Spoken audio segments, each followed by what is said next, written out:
प्रभु जगन्नाथ रागी गले कहीं यही कहानी हूँ ओडिशार गोटे छोट गाँव जोठारे मीना नामक जड़े गरीब बुढ़ी रोला किंतु प्रभु जगन्नाथ प्रति एते गभीर भक्ति थिला जे से प्रतिदिन मंदिर जाई प्रभु जगन्नाथ पादरे फूल अर्पण करुथिले। गोटे दिन मंदिर रे एक विशेष उत्सव चली थाए। पूजारी माने मीना को तांकर पुराना पोशाक देखि तांकू पार्टी करी कहिले तुमे मंदिर भीतर को आसी पारिबो नाही, तुमे एमिति पुराना वस्त्र पिंधि मंदिर को काहींकी आसीछ।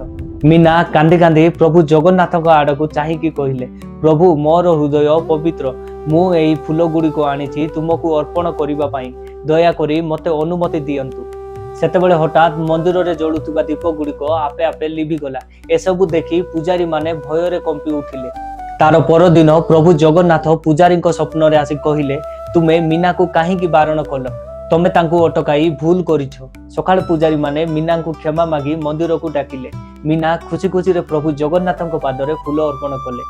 सेही दिन ठारू लोक माने शिखिले जे केही भी भगवान को प्रति भक्ति रे बाधा सृष्टि करि पारिबे नाही। भगवान समस्तंकु समान भाव रे देखंती। भक्तिर मूल्य हृदय रो पवित्रता रे अछि, पोशाक किबा धन रे नुहे। वीडियोटी जदि सतरे आपन को भल लागिथिबो तो छोटिया लाइक एंड सब्सक्राइब करी मो सहित प्रभु जगन्नाथ भक्ति रे जोड़ी होंतु।